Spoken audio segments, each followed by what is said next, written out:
Tu n'arrêtes pas de me dire que tu m'aimes. Je veux bien le croire, mais bon, comment est-ce possible? Tu me dis que je suis parfaite, unique. Tu ne cesses de me complimenter sur pas mal de choses. Mes talents d'écriture, mon imagination, mon physique, ma sincérité, ma loyauté, et que sais-je encore. Je te l'ai déjà dit, je déteste les compliments, mais je ne t'ai jamais dit pourquoi. C'est tout simplement parce que cette personne que tu décris, ce n'est pas moi. Tout ce que j'écris, je l'ai vécu. Je n'invente rien. Je ne suis vraiment sincère qu'avec une poignée de gens, et mon physique est loin d'être aussi parfait que ce que tu prétends. Je ne me reconnais pas dans tes compliments. Je suis bien loin de la fille belle, bien dans sa peau, heureuse, gentille, et je dois l'avouer, amoureuse.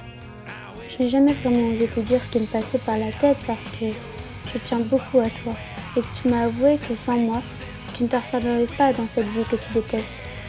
Je t'aime plus que tout et pourtant, je n'arrête pas d'hésiter. J'ai l'impression d'être une autre personne à tes yeux. J'ai le sentiment que tu ne me connais pas vraiment. Je suis juste une fille dépressive, solitaire, lunatique, qui tient beaucoup à ses amis, certes, mais pas à elle-même. Une fille méchante, sans scrupules avec ses ennemis, qui fait mal à son entourage sans jamais le vouloir. En réalité, je suis la personne que tu n'aurais dû approcher. Je suis celle qui, involontairement, te fera du mal un jour. Je t'aime, mais pas toi, je te le promets. En tout cas, c'est mon ressenti. J'ai le sentiment que tu vas vite te rendre compte que ces qualités que tu me trouves ne sont que des mirages. Désolée de te décevoir, mais je ne crois pas être celle que tu aimes. Tu vois une autre personne à travers moi, je pense. Celle que j'ai tenté de devenir tant je me détestais. Et il me semble parfois que je rêve de toi. Mais quand je me réveille, il y a cette question qui tourne et se retourne en boucle dans ma tête. Suis-je vraiment la personne qu'il te faut? Cette réponse, il n'y a que toi qui la détiens. Alors il est évident que je suis unique. Mais c'est ça le problème, pas dans le bon sens. C'est vrai, regarde dans mon passé, c'était bien un pote à toi que j'ai fait souffrir. Tu ne vois pas? Un petit indice, maintenant il me déteste. C'est mieux comme ça. Avant, la connaissais-tu cette partie de moi? Celle qui est froide avec tout le monde dans l'espoir qu'on la laisse seule, pour ne pas être reprise pour une conne. Mon masque a toutes ses raisons d'exister.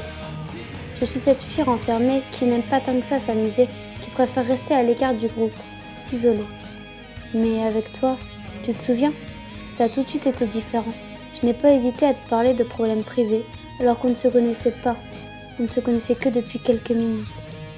Je ne m'explique toujours pas ce qui s'est passé. Quoi qu'il en soit, j'espère que tu me connaîtras un peu mieux après ça. Tout ça, ces mots, ils représentent le contenu de mon cœur. Tout ce que je pense de toi, de moi, de nous. J'espère que tu n'en veux pas de t'avoir caché ça et de ne pas avoir le courage de t'en parler face à face. Je dois te mentir, j'ai peur. Peur que tu ne comprennes pas, peur que tu le prennes mal. Et pour finir, désolée d'être moi. Tu t'es rapproché, j'ignore si c'était une bonne idée. Vous connaissez mon nom, mais pas mon histoire. Vous avez entendu parler de ce que j'ai fait, mais pas de ce que j'ai vécu. Vous savez où je suis, mais pas d'où je viens. Vous me voyez rire, mais vous ne savez rien de mes souffrances. Arrêtez de me juger. Connaître mon nom, ce n'est pas me connaître.